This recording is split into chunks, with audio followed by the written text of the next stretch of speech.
ठाकुर पुणे महाराष्ट्र से जय यीशु कहता हूँ। जय मसीह की, खुदावन यीशु मसीह की अद्भुत अलौकिक शांति, पवित्र आत्मा की अद्भुत उपस्थिति आप सभी के जीवनों में हमेशा बने रहे। तो आइए अजीजों, ज्यादा समय ना गवाते हुए हम चलते हैं आज के ये 16वें भाग में। आज हम चलते उसी विषय की ओर। आज का 16वां भाग हम देखेंगे और उसके लिए जिस वचन का चुनाव हमने किया है वो वचन है इब्रानी की पत्री, उसका 12 अध्याय और वचन 1। तो आइए मैं आपके लिए पढ़ता हूं। इस कारण जबकि गवाहों का ऐसा बड़ा बादल हमको घेरे हुए है, तो आओ हर एक रोकने वाली वस्तु को और हर एक उलझाने वाले पाप को दूर करके वह दौड़ जिसमें हमें दौड़ना है, धीरज से दौड़े। इस गवाहों के बादल में हमें कुछ बातें परमेश्वर अगुवाई करता है। नंबर 1 तो देखो, नंबर 2 फेंको, नंबर 3 दौड़ो। 3 क्रियाओं के ऊपर यह वचन हमें अगुवाई करता है। गवाहों का ऐसा बड़ा बादल, इतना बड़ा बादल है क्योंकि उसमें इतने सारे परमेश्वर के दास दासियां है, विश्वास के महावीर है, जिन्होंने अद्भुत अलौकिक चिन्ह चमत्कार किए हैं, जिन्होंने परमेश्वर के लिए अपने जीवन का बलिदान दिया है, जो परमेश्वर के पक्ष में चलते हुए जिन्होंने अपनी जिंदगी को भी कुर्बान कर दिया। और इस ऐसे बड़े गवाहों के बादल से आज हम घिरे हुए हैं। शायद आज आपके आसपास कुछ ऐसे नकारात्मक बातों से आप घिरे हुए होंगे, हालात पूरी तरह से बिगड़ी हुई होंगी, शायद गम के बादल होंगे, शायद आपके आसपास में डर के बादल होंगे। लेकिन इन सारे बादलों से आज आपको बात करनी होगी कि मेरी ओर से यीशु मसीह के नाम से चले जाओ, क्योंकि मैं गवाहों का ऐसा एक ही बड़ा बादल है जिससे मैं घिरा हुआ हूं। इसलिए मैं उस गवाहों के बादल में मेरे पिता परमेश्वर, पुत्र परमेश्वर, पवित्र आत्मा परमेश्वर और उसके साथ साथ परमेश्वर के जो लोग, उसकी संतान, उसके सेवक, उसकी सेवकाई करने वाले सेविका, इन सभी की गवाहियों से मैं घिरा हुआ हूं। और यही गवाहियां मुझे उभारने का, उत्तेजित करने का और भटकने से बचाने वाला काम करेगी। तो देखो, आपके आसपास गवाहों के बादल में क्या आपसे नू बाबा बात कर रहे, क्या हनोक बात कर रहे, क्या आपके साथ इब्राहिम बाबा बात कर रहे, क्या सारा मां बात कर रही है, क्या इसहाक बात कर रहे, क्या। और फिलहाल आज हम इसहाक के जीवन से जो बात देखेंगे, उस पर हम इसहाक की बातें हम आज अंतिम उसका पड़ाव खत्म करेंगे। फिर अगले पड़ाव में हम याकूब की ओर जाएंगे। ये गवाहों का बादल, शायद कुछ लोग नए जुड़े होंगे, उनको पता नहीं होगा गवाहों का बादल है किधर। तो गवाहों का बादल मतलब इब्रानी का 11वां अध्याय, ये पूरा गवाहों का बादल है, जिसकी शुरुआत परमेश्वर से होती है। उसके बाद वहां पे हाबिल और काइन से जो शुरुआत होती है, तो परमेश्वर के जो भी शहीद जिनको शहादत मिली है, जिनको कुर्बानी मिली, जिन्होंने परमेश्वर के लिए अपनी जान की बाजी लगाई, जिन्होंने अपना प्राण दे दिया, उन सारे रक्त साक्षी या जिनको वहां पे कुर्बान करना पड़ा, लोगों ने उनको कुर्बान करा, उनको मार दिया गया, ऐसे जिन्हें शहादत मिली वैसे शहीद चेलों तक ये गवाहों का बादल आके रुकता है। और वहां से लेके आज तक जितने भी प्रभु के सेवक सेविका है, जो प्रभु की दौड़ में दौड़ रहे थे, गवाहों के बादल से घिरे हुए थे, उलझाने वाले पाप और सभी प्रकार के बंधनों से दूर करते हुए उन्होंने जो दौड़ खत्म की, उसमें आपको पौलुस भी मिलेंगे। पौलुस से लेके पिछले दिनों में परमेश्वर के महान दास दासी जो प्रभु में सो गए, वो भी आपको दिखेंगे। क्यों? क्योंकि इब्रानी 11:4 कहता है, भले ही हाबिल शारीरिक दशा में मर गया, लेकिन उसके प्रति जो गवाही परमेश्वर ने दी कि परमेश्वर को अर्पण देने के द्वारा वो धर्मी ठहराया गया, और उसी गवाही के द्वारा हाबिल आज तक बात करता है। तो यदि हाबिल बात करता है तो निश्चय ही पौलुस भी बात करेगा, क्योंकि पौलुस भी कहता है कि मैंने कुश्ती लड़ लिया हूं, मैंने दौड़ पूरी कर दिया है, जल्द ही मेरा परमेश्वर, मेरा यीशु जिसका आना मुझे प्रिय है और जिनको प्रिय है उनके सर में वो उस मुकुट को पहनाएगा। हमारा जीवन एक दौड़ के समान है, लेकिन आप परमेश्वर के पीछे कैसे दौड़ोगे, आप परमेश्वर के पीछे कैसे चलोगे, उसके लिए आपको देखना होगा हालात को नहीं, हालात को बदलने वाला परमेश्वर गवाहों के बादल में है और परमेश्वर के लोगों की गवाहियां है जो मुझसे आज भी बातें करती है। और मैं निश्चित रूप से बताना चाहता हूं, हमेशा बताता हूं कि यदि एक मसीह व्यक्ति को बीज बोने वाला जो दाखिला प्रभु ने दिया और ये गवाहों का बादल यदि समझ में आ गया ना, तो वह अपने जीवन में कभी भी कुड़कुड़ाहट या किसी भी प्रकार की शिकायत नहीं करेगा। वो अपने जीवन में ढूंढेगा कि कौन सी ऐसी बात है कि जिसकी वजह से मेरे जीवन में यह समस्या है। आपको इस गवाहों के बादल में एक ऐसी महान सेविका दिखेगी जिसका नाम है राहाब। वास्तविक स्वरूप में उसका अतीत एक वेश्या बोलकर बोला गया था, लेकिन हमारे परमेश्वर को जितना धन्यवाद दे उतना कम है। वो कहता है कि मैं कूड़े से उठाकर उन्हें सरदारों की बैठक में बिठाता हूं। ये राहाब यरीहो शहर की वेश्या थी, लेकिन प्रभु ने उसको और उसके परिवार को उद्धार दिया, और केवल उद्धार ही नहीं दिया तो मत्ती रचित सुसमाचार उसके पहले अध्याय में 5वें वचन में राहाब को यीशु मसीह की वंशावली में लाके रख दिया है। हमारा परमेश्वर अद्भुत है, वो धूल से उठाकर हमें ऊंचाई पे लेके जाता है यदि हम उसके साथ वफादार रहे तो। आज बहुत सारे लोग आपसे बातें करेंगे, लेकिन मैं आज इसहाक के जीवन से आपको बताकर आज का इसहाक का जो पड़ाव है उसे खत्म करूंगा। लेकिन आज अजीजों, मैं आपको बताना चाहता हूं, आज किसी भी परिस्थिति से आप घिरे हो, बीमारी का डर है, आपके जीवन में ऐसे कुछ कर्जे हैं, या किसी की वजह से आपके जीवन में कुछ परेशानियां हैं, परेशानियों के बादल है। एक आराधना का गीत मुझे याद थोड़ा थोड़ा धुंधला धुंधला आ रहा है, उसके शब्द बहुत अच्छे थे। चाहे कुछ भी हो अंजाम, आराधना मैं करता रहूं, गम के बादल हो या ऐसे कुछ शब्द याद नहीं आ रहे, गम के बादल या डर के बादल, फिर भी आराधना मैं करता रहूं। आराधना यीशु को, आराधना यीशु को। आपके आसपास किसी भी प्रकार के बादल क्यों ना मंडराते हो, लेकिन आज आपके लिए गुड न्यूज है, आपके लिए एक खुशखबरी है, और वो खुशखबरी ये कहती है कि आपका पिता और पिता के लोग आपके चारों ओर घिरे हुए।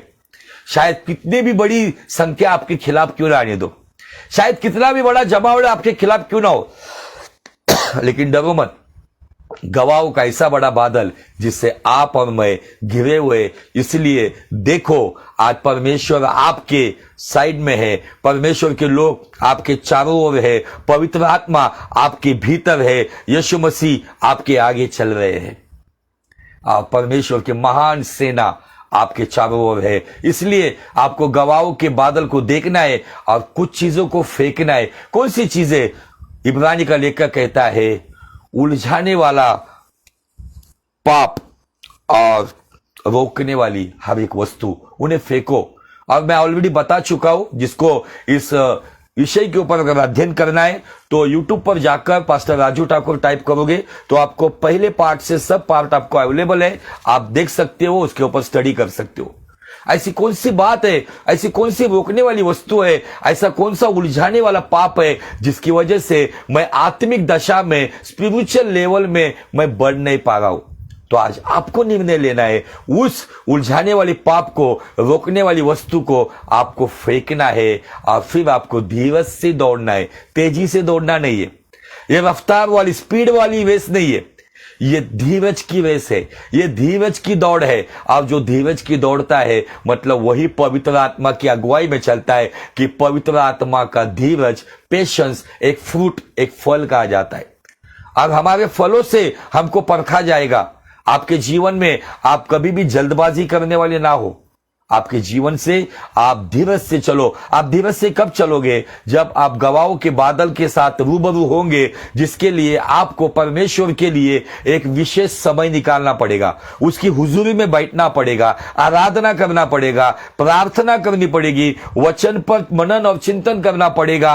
तब जाकर आपको गवाहों के बादल का दर्शन होगा। उसमें से परमेश्वर और परमेश्वर के लोग आपसे बातें करेंगे, और उसके बाद आपको समझेगा कि आपके जीवन में ऐसी कोई बात है जो परमेश्वर के बीच में और आपके बीच में जो आपको रोक बढ़ने के लिए रुकावट बन रही है। उन बातों को जब आप फेंकोगे, तब आप धीरज से दौड़ोगे। 3 क्रियाएं: देखना, फेंकना और दौड़ना। अब जब ये 3 बातें आप करते रहोगे, मैं आपको डंके की चोट पर एक बात बताना चाहता हूं कि ये 3 बातें आपके जीवन से हर रोज होती रहेगी। आपको डरने की कोई बात नहीं है। परमेश्वर की उपस्थिति आपके साथ रहेगी, खुदावन का अनुग्रह आपके साथ रहेगा, और हर परिस्थिति पे आप जयवंत होगे। आमीन। तो आइए, गवाहों के बादल से हमने हाबिल को देखा, हाबिल के बाद हमने हानोक को देखा, हानोक के बाद हमने नूह बाबा को देखा, उसके बाद इब्राहिम बाबा और सारा मां को देखा, और उनकी संतान इसहाक के ऊपर हम अभी मनन और चिंतन कर रहे।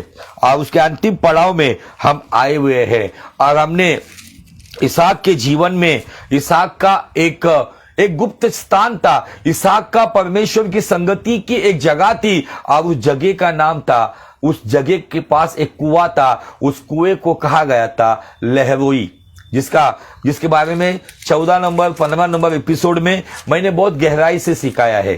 उसके आगे इसहाक को और 4 कुओं का सामना करना पड़ा। अब उन 4 कुओं के पास मैं आपको लेकर जाना चाहता हूं। बड़े कम समय में आपको ये बातें समझाना चाहता हूं। इस पेज के ऊपर मैंने अलग रीति से इस इसहाक के इसी टॉपिक को मैंने प्रचार किया है, लेकिन ये थोड़ा सा अलग टॉपिक है। ये टॉपिक ये है कि गवाहों के बादल से इसहाक हमें कुछ संदेश दे रहा है। अब क्या संदेश दे रहा है कि आपके जीवन में एक समय ऐसा आएगा कि आप अकाल में पड़ोगे। नाना प्रकार के अकाल आपके जीवन में आएंगे, नाना प्रकार के फैमिन आपके जीवन में आएंगे, लेकिन उन परिस्थितियों में यदि आप परमेश्वर की वाणी की ओर अपना कान लगाओगे, तो अकाल में परमेश्वर धर्मी को हमेशा संभालता है। अब उसका एक जिंदा उदाहरण हमें इसहाक के जीवन से आज देखने को मिलेगा। तो आइए, तो चलते हम उत्पत्ति का 26 अध्याय और वचन 1 से लेकर आगे मैं आपको पढ़वाता हूं।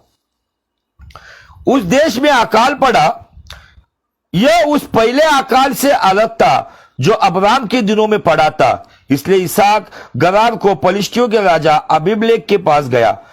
वहां यहोवा ने उसको दर्शन देकर कहा, मिस्र में मत जा, जो देश में तुझे बताऊं उसी में रहे, तो इसी देश में रहे, और मैं तेरे संग रहूंगा और तुझे आशीष दूंगा, और ये सब देश तुझको और तेरे वंश को दूंगा। आमीन। मेरे दिल में एक सवाल आ गया कि परमेश्वर ने एक पहला अकाल जब अब्राम के समय में आया था, वैसा अकाल इसहाक के समय में आया। तो सवाल यह आता है कि परमेश्वर ने इसहाक को दर्शन क्यों दिया? इसहाक को दर्शन देने के पीछे का एक पुख्ता सबूत मैं आपको देना चाहता हूं, जहां पर यहोवा ईरे नाम की, यहोवा जायरा नाम की जो अल्टर या जो वेदी को बनाया गया था, जहां पे अब्राम ने अपने प्रिय पुत्र इसहाक को बलिदान करने की उस योजना को परमेश्वर की आज्ञा का पालन करते हुए, वो पीछे ना हटते हुए अपने पुत्र को लेके गया। अब मैंने कुछ बातें उस वक्त भी बताई थी। जब इसहाक को यह पता चला होगा कि कुर्बानी किसकी होने वाली है, जब अब्राम ने ऐसे आंसू से उसके आंखें भरे हुए होंगे, उसके आंखों से आंसू बह रहे रहेंगे, और अब्राम ने पूरे दुख भरी आवाज से कहा होगा, हे मेरे पुत्र, परमेश्वर ने कुर्बानी में, बलिदान में तुझे मांगा है। जस्ट उस दृश्य को मैं आपके सामने लाना चाहता हूं। आप सोचो, मैंने कहा कि जो संतान अपने बाप के लिए सैक्रिफाइस करती है ना, उस संतान के ऊपर उसके बाप के परमेश्वर का अनुग्रह बनाए रहता है। आज की संतान मां बाप को बलिदान देने लगाती है, आज की संतान मां बाप को अपनी उंगली पे नचाती है। आज की संतान मां बाप को उनके ख्वाबों को कुचलकर खुद के ख्वाबों को पूरा करने के लिए मजबूर करती है। लेकिन इसहाक नाम की संतान गवाहों के बादल से आज आपको और मुझे संदेश दे रही है। जब इसहाक को यह समझा, शायद इसहाक अगर परमेश्वर को नहीं जानता था, परमेश्वर की हुजूरी को नहीं पहचानता था, तो इसहाक यदि दुनियादारी के स्वरूप में रहता था तो उसके बूढ़े बाप को एक जोर से धकेल देता था। वो उसको शायद वो किक मार सकता था और कहता था, बुढ़ाऊ मरना है तो तू मर, मुझे क्यों मार रहा है, तू तेरी जिंदगी जी लिया है, मैं तो अभी जवानी में कदम रख रहा हूं, तू मुझे कुर्बानी दे रहा है। लेकिन इसहाक ने, यदि वो वीडियो अगर मिला तो एक सॉन्ग है, इंग्लिश सॉन्ग है, मुझे याद नहीं आ रहा वो शब्द, अब्राम और इसहाक के बारे में वो सॉन्ग है। तब वो खुद होके अपने हाथ अपने बाप के हाथ में देता है और बाप अपने बेटे को बांधता है वेदी पर। जैसे जानवर को बांधा जाता है वैसे वो अपने पुत्र को बांधता है। और ये दृश्य देखकर स्वर्ग में पिता परमेश्वर के हृदय को भी छूने वाली बात हो गई। पिता परमेश्वर को इतना अच्छा लगा क्योंकि उसी मोरिया पर्वत पर जो भविष्यवाणी की थी, उस भविष्यवाणी में यहोवा ईरे मतलब परमेश्वर चुनकर देगा, परमेश्वर उपाय करेगा। और उस दिन के बाद जो उपाय करने की बातें अदन की वाटिका में परमेश्वर ने आदम और हवा को और शैतान को बताया था कि स्त्री संतान शैतान तेरे सर को पूरी तरह से कुचलेगी, स्त्री संतान। अब उस योजना का एक सेकेंड कंफर्मेशन मोरिया पर्वत पे हुआ और वो यहोवा ईरे, यहोवा जाएगा मतलब परमेश्वर उपाय करेगा। और परमेश्वर पिता ने सारे संसार के लिए उपाय किया और उस कलवरी के राह पर उसका प्रिय पुत्र सारे संसार के पापों को, शापों को ढोकर लेकर गया सूली पर। और उस खोपड़ी नाम के उस टीले के ऊपर, उस मोरिया पर्वत को कनेक्टेड रहने वाली, इस पहाड़ को कनेक्टेड रहने वाली उसी टीले के ऊपर परमेश्वर ने सारे संसार के लिए उपाय किया और अपने पुत्र को बलिदान दिया। हालेलुया। पुत्र ने ये पिता की मर्जी को पूरा किया। जैसे इसहाक अब्राम की मर्जी को हंसते हंसते वो वेदी पे लेट गया और वो सो गया। उसने अपने बाप को जाना था, उसको ये बात पता था कि मेरे बाप को मैं कैसे प्राप्त हुआ हूं। मैं केवल शारीरिक क्रिया से जन्मा हुआ बच्चा नहीं हूं, तो मैं प्रतिज्ञा का बच्चा हूं। और परमेश्वर ने अब्राम से प्रतिज्ञा की थी कि मेरे ही गोत्र को, मेरे ही वंश को उसका वंश कहा जाएगा। परमेश्वर मुझे मरने नहीं देगा, इसका पूरा कंफर्मेशन, इसका पूरा विश्वास इसहाक को था। इसीलिए मैं जब देखता हूं कि यदि अब्राम के समय में अकाल पड़ा, अब्राम के साथ परमेश्वर था, इसहाक के साथ क्यों था? क्योंकि इसहाक अपने बाप के साथ और परमेश्वर आसमानी बाप के साथ भी वफादार था। इन दिनों में अजीजों, आपको आपके माँ बाप का आदर करना होगा। वो भले कैसे भी हो, आपके साथ किसी भी प्रकार से चले होंगे, लेकिन आज बच्चों को मैं बताना चाहता हूं, अपने माँ बाप का आदर करोगे, आपके जीवन में किसी भी प्रकार का अकाल आने दो, कैसा भी फैमिन आने दो, परमेश्वर आपको छोड़ेगा नहीं। फाइनेंशियल प्रॉब्लम का, आर्थिक क्षेत्र में आपके जीवन में अकाल आने दो, आपकी जो जो परिस्थितियों में अकाल आने दो, उस अकाल में खुदावन आपको संभालेगा। आमीन। इसका पुख्ता सबूत हमें उत्पत्ति 26:1 में मिलता है। और परमेश्वर ने वहां पर एक प्रतिज्ञा के साथ शर्त रखी और शर्त यह थी कि इसहाक मिस्र में मत जा। और मिस्र क्या है यह भी मैं बता चुका हूं। मिस्र मतलब हमारी पुरानी जिंदगी, हमारी पुरानी आदतें, हमारी पुरानी गलत संगति, हमारा पुराना पेशा, हमारा पुराना व्यवसाय, हमारी पुरानी दोस्ती, ये सारी बातें मिस्र को दर्शाती है। शायद मिस्र से आपको उपाय मिलेगा, लेकिन वो केवल टेम्पररी होगा, पल भर का होगा। लेकिन मिस्र से आप अगर दूर रहकर खुदा की योजना की बात जोगे, जो आंखों ने नहीं देखा, कानों ने नहीं सुना, मनुष्य के चित्त में नहीं आया, ऐसे अद्भुत और अलौकिक बातें खुदावन आपके जीवन में करेगा। अजीजों, जब ये बातें सुनकर इसहाक वहां पे रुक गया और उसने, बाइबल कहती है उत्पत्ति 26:12 में, बारिश ना होने के बावजूद उसने उस देश में उसने बोया। आइए आगे चलते। उत्पत्ति 26:12 गवाहों के बादल से इसहाक हमें संदेश दे रहा है कि मेरे बच्चों, मेरे भाइयों, मेरे बहनों, मैंने अकाल में बोया। शायद लोगों ने मुझे मूर्ख समझा, लेकिन ज्ञानियों को लज्जित करने के लिए परमेश्वर तुम्हारे मेरे जैसे मूर्खों का इस्तेमाल करता है। सुनिए उत्पत्ति 26:12। फिर इसहाक ने उस देश में जोता बोया और उसी वर्ष में 100 गुना फल पाया और यहोवा ने उसे आशीष दी और वो बड़ा, उसकी उन्नति होती चली, वो अति महान पुरुष हो गया। जब उसकी भेड़ और बकरी और गाय बैल बहुत से दास दासियां हुई, पलिश्ती उससे डाह करने लगे, जलन रखने लगे। पलिश्तियों ने उसके जितने कुएं उसके पिता अब्राम ने और उसके दास ने अब्राम ने जीते जीत खोया था, पलिश्तियों ने मिट्टी से भर दिया। तब अबीमेलेक ने उसके पास आकर कहा, हमारे पास से चला जा, क्योंकि तो हमसे बहुत सामर्थ्य हो गया। 6 बातें हमें दिखती है यहां पे। इसहाक को अकाल में परमेश्वर ने कैसे ब्लेस किया। ब्लेसिंग नंबर 1, परमेश्वर ने उसे उसी साल 100 गुना फल दिया, आशीष। ब्लेसिंग नंबर 2, वो उस देश में एक साधारण व्यक्ति था, एक किराएदार था, एक रेंट से वहां पे रहने वाला व्यक्ति था, परदेसी था, लेकिन उसी देश में वो बड़ा, आशीष नंबर 2। नंबर 3, उसकी उन्नति हो गई। नंबर 4, वो उस देश में एक साधारण तुच्छ व्यक्ति जाना गया था, लेकिन उसी देश में वो अति महान हो गया। नंबर 5 पे उसके पास भेड़ बकरियां दास दासी सभी प्रकार की प्रॉपर्टी टॉप लेवल पे मिली। अब नंबर 6 पर उस देश का राजा आकर कहता है कि तू हमारे देश से चला जा, क्योंकि तू हमसे बहुत सामर्थ्य हो गया। आशीष नंबर 6। ये 6 आशीष क्यों मिली? गवाहों की बादल से इसहाक हमें संदेश दे रहा है। पिता ने कहा अकाल में मिस्र मत में जा। आपके जीवन में नाना प्रकार के अकाल आएंगे अजीजों, लेकिन खुदावन कहता है मिस्र में मत जा। मिस्र में शायद आपको कुछ लोग मिलेंगे, आओ हम आपको आपके समस्या का हल निकालेंगे, आपको पैसा चाहिए पैसा देंगे, आओ हमारे साथ बैठो, हमारे साथ संगति करो, पुरानी दोस्त यारी आएंगी, लेकिन आपको मिस्र जाना नहीं है। जो आंसुओं के भरे हुए नेत्रों से जो बोता है वो हंसते हंसते काटता है, ऐसे परमेश्वर का कलाम हमें बताता है। इसहाक ने कैसे किया, क्या किया, ये सारी बातें मैं ऑलरेडी बता चुका हूं। कुएं कैसे थे, कुएं में नीचे तक पानी था, उन्होंने नीचे तक जाकर सारे परिवार ने मिलकर पानी निकाला और अपने खेती को पानी दिया, खुद भी पिया। जितना उनके पास था धान, जितना उनके पास था पानी, उसकी बलबूते पर अकाल में परमेश्वर ने इसहाक को और उसके परिवार को 100 गुना आशीष दी। तो वही परमेश्वर कल आज युगानुग एक समान है, वो आपको भी आशीष देगा।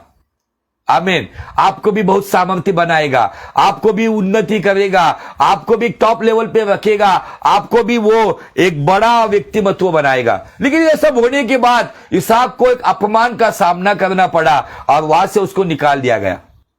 निकालने के बाद वो नीचे, बाइबल कहती है कि वो वहां से निकलने के बाद ऐसा लिखा गया है, अतः इसहाक वहां से चला गया और गरार की घाटी में, ऊपर चोटी पे रहने वाला घाटी में आ गया। कभी कभी आपके जीवन में भी ऐसी हालत आएगी। चोटी पे रहने वाले आप लोग, ऊपर स्थान में रहने वाले लोग, ऊपर के अधिकार में रहने वाले लोग, एक समय आएगा आपको घाटी में आना पड़ेगा। उस घाटी में आना पड़ेगा, नीचे स्थान में। आप ईसीजी देखते हो, जब ईसीजी किया जाता है चेस्ट का, तो ईसीजी ऊपर नीचे, ये क्या बताता है? जिसका ईसीजी ऊपर नीचे चल रहा है वो जिंदा है, अगर सीधी लाइन चल रही तो मर गया है। इसका मतलब कभी कभी आपको ऊपर लेके जाएगा, नीचे लेके जाएगा, लेकिन एक बात है, ना ऊंचाई की चोटी पर वो छोड़ेगा, ना नीचे घाटी में वो छोड़ेगा, कभी ना छोड़ेगा, कभी ना त्यागेगा। ऐसा हमारा यीशु मसीह है। इसहाक को यह पता था, मैं ऊपर चोटी पे रहूं या घाटी में रहूं, मेरा परमेश्वर मुझे छोड़ेगा नहीं। आमीन, हालेलुया। और बाइबल कहती है, मैं अभी पढ़ूंगा नहीं क्योंकि समय आगे दौड़ रहा है, मैंने ऑलरेडी कुछ बातें 15 नंबर के एपिसोड में बताई है, उस पर भी आप मनन चिंतन करो। बाइबल कहती है जब वहां पे वो घाटी में गया तो उसने पहला कुआं खोदा, और उसके बारे में आपको अगर पढ़ना है तो उत्पत्ति का 26 अध्याय 20 से लेके आपको आगे 25 तक पढ़ना है। मैं जो बातें बता रहा हूं आपको आगे पढ़ना है। मैं बाइबल रख दिया हूं, अभी मैं आपसे डायरेक्टली बात करूंगा। बाइबल कहती है कि वो जैसा घाटी में आया, उसने जरूरत थी पानी की, क्योंकि उसके साथ बहुत सारे दास दासियां, भेड़ बकरियां, बड़ी फसल थी, धान था और एक बड़ा जमावड़ा उसके साथ था। उस देश में वो 4 ही लोग गए थे, लेकिन जब वहां से निकले तो एक बड़ी भीड़ लेके निकले। अब जैसे घाटी में आए तो जरूरत थी पानी की, तो पानी के लिए जब उन्होंने कुआं खोदना शुरू किया, कुएं को पानी लगा और वहां पे अच्छा पानी का झरना लगा। वहां पे जो चरवाए थे उस घाटी में रहने वाले, उन्होंने आकर देखा अरे यहां पे पानी आया, अकाल में पानी आया। अकाल में पानी मतलब उसकी सोने से, हीरे जवाहरात से भी अधिक कीमत होती है। उन्होंने देखा इसहाक कौन है, ये परदेसी है, ये थोड़ी यहाँ का मालिक है। उन्होंने उसके साथ लड़ झगड़ कर उस कुएं पे अधिकार लिया। उस कुएं का नाम था एसेक। एसेक का मतलब वाद विवाद। उसने वहां पर उनके साथ वाद विवाद नहीं किया। बाइबल कहती इसहाक उस घाटी से और आगे गया, उसने दूसरा कुआं खोदा, उस कुएं को भी जिंदा पानी लग गया, उसमें भी प्रेशर से पानी आ गया। लोगों ने देखा इतना पानी आ रहा है, उसके ऊपर फिर से उन लोगों ने अधिकार लिया और उस कुएं का नाम रखा गया सितना, मतलब कलह, झगड़ा। उन्होंने उस कुएं के लिए वहां के जो लोकल चरवाए थे, उन्होंने लड़ झगड़ कर दादागिरी करते हुए, गुंडागिरी करते हुए इसहाक से उस कुएं को छीना। लेकिन इसहाक ने उनके साथ जैसे को तैसा चला नहीं। इसहाक को एक पता था, चोटी पर मुझे अकाल में बरकत देने वाला परमेश्वर मुझे घाटी में भी संभालेगा। यह विश्वास आपका होना चाहिए। गवाहों के बादल से आज इसहाक आपको और मुझे संदेश दे रहा है, मेरा और आपका परमेश्वर, आप कहीं पर भी रहो, यदि आप उसके वफादार हो, आप उसके साथ ईमानदार हो, वो परमेश्वर आपको कहीं पर भी आशीष देगा। चिंता मत करो, आशीष के लिए यहां वहां दौड़ने की जरूरत नहीं है। आशीष के लिए रोज गवाहों के बादल से जो घिरे हुए हो, उस परमेश्वर के साथ वफादार रहो। रोकने वाली वस्तु, उलझाने वाले पाप को दूर करो और धीरज की, पवित्र आत्मा के फल की दौड़ यीशु नासरी के नाम में दौड़ते रहो। आप जहां कहीं पर भी रहोगे, वहां पर खुदावन आपको महिमा से महिमा में लेके जाएगा। जब सितना नाम के उस कुएं के पास भी उन्होंने झगड़ा किया, उसने उस कुएं को छोड़ दिया, वहां से आगे गए। बाइबल कहती वो आगे गया और आगे जाकर उसने और एक कुआं खोदा। उस कुएं को भी भरपूर पानी आया। उस कुएं का नाम था रोहबोत। रोहबोत के पास एक लंबा समय प्रभु ने उसको रखा। रोहबोत का नाम, रोहबोत का मतलब विस्तार, रोहबोत का मतलब बढ़ती, रोहबोत का मतलब एक सुरक्षित स्थान। परमेश्वर ने वहां पे कोई विरोधी नहीं आया, वहां पर कुछ समय तक रहा। लेकिन एक समय आया, इसहाक ने रोहबोत छोड़ दिया और वो फिर से विरुद्ध दिशा में जो पहाड़ का चढ़ाव था, उस पहाड़ से चढ़ते हुए वो बेरशेबा में गया। और बेरशेबा का मतलब परमेश्वर के साथ की हुई वाचा।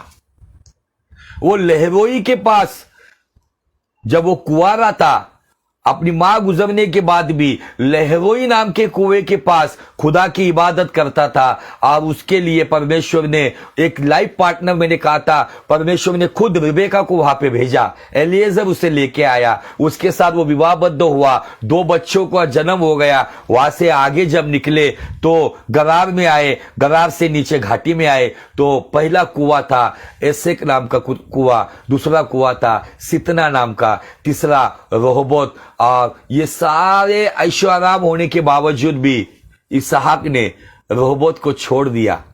शायद वहां के लोगों ने इसहाक को पागल समझा होगा। ये इसहाक पागल है क्या? इतना सारा पानी यहां पर है, खेतीबाड़ी हो गई है, उसके पास दास दासी आए, भेड़ बकरी आए। लेकिन इसहाक को ये पता था मुझे ये सब मिल रहा है, लेकिन मेरा परमेश्वर जिसने मुझे घाटी पर आशीष दिया था, आशीष तो है लेकिन आशीष देने वाला कहां है? आज लोगों का यही बड़ा प्रॉब्लम है। उनको चंगाई चाहिए, उनको बरकत चाहिए, उनको शांति चाहिए, उनको आनंद चाहिए, उनको सारे ऐशो आराम चाहिए, लेकिन उन्हें परमेश्वर नहीं चाहिए। लेकिन इसहाक आज गवाहों के बादल से आपको और मुझे संदेश दे रहा है। इसहाक के पास सारे शानो शौकत थी, इसहाक के पास खाने पीने का सभी सुविधा थी। इसहाक के रोहबोत नाम के कुएं के लिए कोई विरोधी, कोई दुश्मन नहीं था। इसहाक वहां पे अच्छे से बढ़ रहा था, बाल बच्चे अच्छे से खा रहे पी रहे थे, अच्छा परिवार चल रहा था। लेकिन उसने अपने परिवार के साथ शायद एक बड़ा चुनौती का काम वहां पर किया। उन्होंने कहा कि हमें रोहबोत छोड़ना पड़ेगा क्योंकि बेरशेबा में मेरा परमेश्वर मेरा इंतजार कर रहा है। आपको मैं बताना चाहता हूं, जब वो बेरशेबा में गया, बेर्शेबा में गया, बाइबल कहता है, उस वचन का नंबर चाहे तो आप आपके बाइबल में अंडरलाइन करके रखो। उत्पत्ति का 26 अध्याय और वचन 23-24 में ऐसा दिया है, वहां से वो बेर्शेबा को गया और उसी दिन यहोवा ने रात को उसे दर्शन देकर कहा। वाओ, उसे दर्शन उस घाटी के अंदर ना एसेक के पास मिला, ना सितना के पास मिला, ना रोहबोत के पास जहां पर सभी प्रकार के ऐशोआराम थे वहां नहीं मिला। लेकिन जब उसने रोहबोत छोड़ा, कभी कभी रोहबोत छोड़ना क्या है ये भी बातें मैं पिछले एपिसोड में बता चुका हूं। कभी कभी हमारी नींद को तोड़ना पड़ता है, कभी कभी हमारे पेट के अंदर भले भूख की आग लगी लेकिन उपास प्रार्थना में बैठना पड़ता है, कभी कभी त्याग करना पड़ता है। रोबोट छोड़ना मतलब सूली उठाना। यीशु मसीह ने कहा, जो कोई मेरे पीछे आना चाहता है वो प्रतिदिन अपना आत्मनिश्चय करते हुए अपनी सूली उठाकर मेरे पीछे आना पड़ेगा, तब वो मेरा शागिर्द बनेगा या मेरा चेला बनेगा। रोबोट छोड़ना मतलब सूली उठाना। अब वो बेर्शेबा में आना मतलब वाचा के पास आना। हमने बहुत सारी वाचाएं प्रभु के साथ की है, लेकिन क्या हमने उन वाचाओं को पूरा किया है? बेर्शेबा ये इसहाक का पसंदीदा जगह था। बेर्शेबा में अपने बाप के साथ वेदी पर आकर वो परमेश्वर के साथ घंटों समय बिताता था। बेर्शेबा उसके बचपन का स्थान है, बेर्शेबा उसका अजीज स्थान था, इसलिए उसने रोहबोत का ऐशोआराम छोड़ा और बेर्शेबा की पहाड़ी को चढ़ना, बेर्शेबा में आना उसने पसंद किया। और उसका नतीजा क्या हुआ? उसका नतीजा ये, उसी रात जिस बात के लिए वो तरस रहा था, जिस बात के लिए वो भूखा और प्यासा था, वो बात उसके साथ हुई। और क्या हुई? तो परमेश्वर ने उसी रात उसे दर्शन दिया। अजीजो यजी, आज आपके जीवन में शायद आपको अच्छी नौकरी मिली है, अच्छा बिजनेस मिला है, पैसा है, घर बार है, परिवार है। क्या आप उसी बात में घुल मिल गए हो? क्या आप प्रभु के लिए समय निकालते हो? थोड़ा सा आपको इन सब बातों से सेपरेट होना होगा, अलग होना होगा। जब आप उन बातों से, रोबोट से अलग होकर अपनी वाचा की जगह पर आओगे। मैं डंकी की चोट पर बताना चाहता हूं, जैसे इसहाक को दर्शन मिला वैसे यीशु मसीह आपको भी दर्शन देंगे।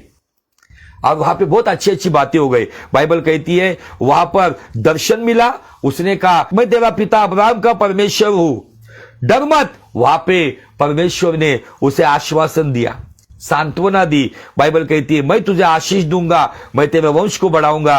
और बाइबल कहती है 25 वचन में उसने वहां एक वेदी बनाई। वाह,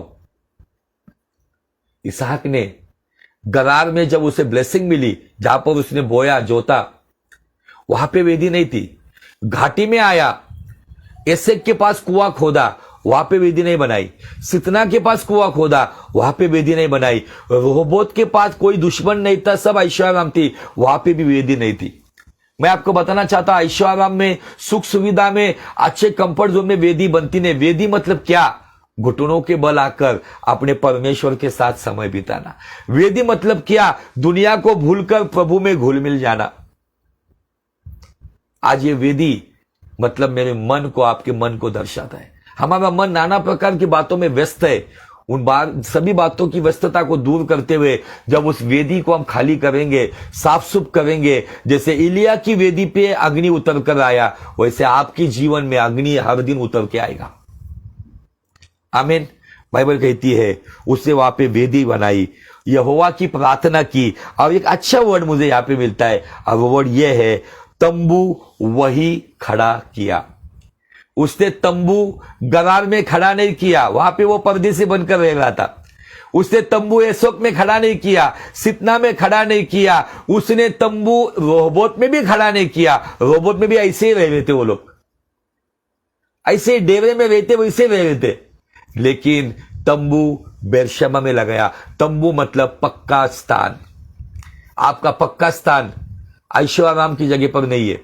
थोड़ा उस मुलायम गद्दे से निकलकर फर्श पे आकर, घुटनों के बल आकर, बैठकर, पूरा नील डाउन होकर जब हम प्रभु की उपस्थिति में आते हैं तब बेर्शेबा में आते। और वहां पे हमें वचन का दर्शन मिलता है, प्रभु का प्रकाशन मिलता है, उपस्थिति का अनुभव आता है, प्रभु हमारे जीवन में काम कर रहा है उसका अनुभव आता है। जब हम मुलायम जगह से निकलकर थोड़ी सी तकलीफ वाली जगह पर आएंगे तो निश्चय प्रभु, इसलिए उपवास प्रार्थना ये आपका बेरशबा है, प्रभु की संगति ये आपका बेरशबा है। आपको कहीं ना कहीं बहुत सारे लोग रोहबोत में घुल मिल गए, मिनिस्ट्री में पहले बहुत स्ट्रगल कर रहे थे, प्रभु ने अभी बहुत पैसा दिया, करोड़ों रुपए के चर्चेस बने हुए लोगों के, आज करोड़ों रुपए के घरों में लोग रह रहे, लेकिन वहां से निकलना नहीं चाहते।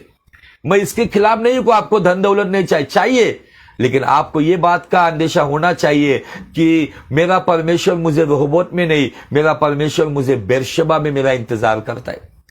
जिस दिन वो बेरशबा में पहुंचा, परमेश्वर ने भी वहां पे विलंब नहीं किया, देरी नहीं किया। उसी रात उसको दर्शन मिला, उसी रात उसको आश्वासन मिला, उसी रात उसको सांत्वना मिली, उसी रात उसको आशीष का सामर्थ मिला, उसी रात उसने परमेश्वर के लिए वेदी बनाई, उसी रात उसने तंबू खड़ा किया, उसी रात उसने प्रार्थना शुरू की। और उसके बाद ये बातें उस देश का राजा अबीमेलेक तक पहुंच गई, और बाइबल कहती है अबीमेलेक और उसका मंत्री और उसका सेनापति पिकोल वहां पे आए और उन्होंने इसहाक को कहा, क्या कहा, उस वचन को पढ़कर मैं रुक जाऊंगा। उत्पत्ति 26:28, उन्होंने कहा, हमने तो प्रत्यक्ष देखा है कि यहोवा तेरे साथ रहता है।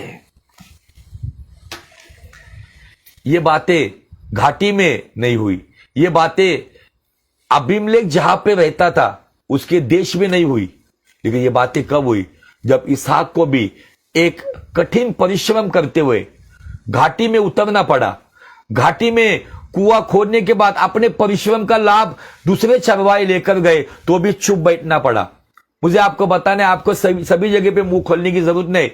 इसहाक हमें आज गवाहों के बादल से बता रहा है, एसेक का मतलब वाद विवाद में मत पड़ो, सितना का मतलब झगड़े में मत पड़ो, आगे जाओ, आपको रोहबोत मिलेगा। लेकिन रोहबोत में भी पूरा समय मत बिताओ, रोहबोत में आराम करो। रोहबोत में जो कठिन परिश्रम आपने बिताया है, वहां पे अपने शरीर को, जैसे किस जानवर को भी सफर के बाद एक समय पर उसको आराम दिया जाता है, वैसे रोहबोत आपको आराम के लिए दिया गया है। लेकिन आराम खत्म होने के बाद आपको बेरशबा की ओर प्रस्थान करना है, और जब आप बेरशबा की ओर प्रस्थान करोगे तो बेरशबा में आपको दर्शन मिलेगा, आपको आश्वासन मिलेगा, आपको प्रकाशन मिलेगा, आपको आशीष मिलेगी, आपको वेदी मिलेगी, आपका पक्का तंबू बनेगा, और एक महान गवाही मिलेगी, जो गवाही अबीमेलेक और सेनापति पिकोल और मंत्री आहूज ने आकर इसहाक को कहा, हमने प्रत्यक्ष देखा, इसहाक तेरा परमेश्वर तेरे साथ है,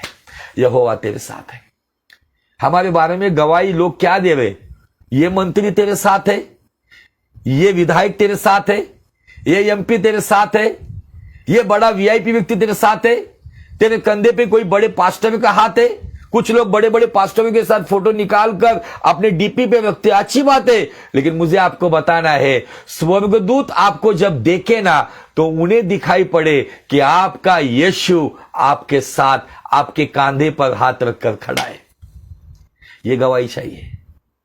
जब आपके जीवन में ये सब बातें होगी तो मुझे आपको बताना है कि पिता परमेश्वर आपके जीवन से संतुष्ट होगा, और आपके जीवन से पिता परमेश्वर इसहाक को देखेगा। और कौन सा इसहाक, पुराने नियम वाला नहीं, नए नियम वाला इसहाक, जिसका नाम यीशु है, जिसने अपने पिता की आज्ञा का पालन करते हुए क्रूस पर सारे जहां के लिए अपनी कुर्बानी दी। निश्चय पुराने नियम का इसहाक वेदी पर चढ़ाया गया, लेकिन बलिदान नहीं दिया गया। लेकिन नए नियम का इसहाक वेदी खुद लेकर गया, वेदी पर खुद बलिदान हुआ, अपने शरीर का आखिरी खून का कतरा बहा दिया, और उसके खून बहाने से सारे संसार को उद्धार और मुक्ति का मार्ग मिला। अजीजों, मैं इसहाक के जीवन से बहुत सारी बातें सीखता हूं। मैं इसहाक के अंदर यीशु मसीह दिखता हूं। आज आपके जीवन से, मेरे जीवन से यीशु मसीह दिखे, ये इसहाक की मर्जी है। गवाहों के बादल से इसहाक का टॉपिक मैं आज खत्म कर रहा हूं, लेकिन आज आपसे इस विषय को खत्म करते करते मैं आपको प्रोत्साहित करना चाहता हूं। अजीजों, वाद विवाद में एसेक नाम के कुएं के पास आप बोलेंगे, मेरे मेहनत का है, छोड़ दो, मेरे परमेश्वर को एक दिन 1000 साल, 1000 साल एक दिन के समान है। शायद आपके कुछ साल व्यर्थ गए होंगे।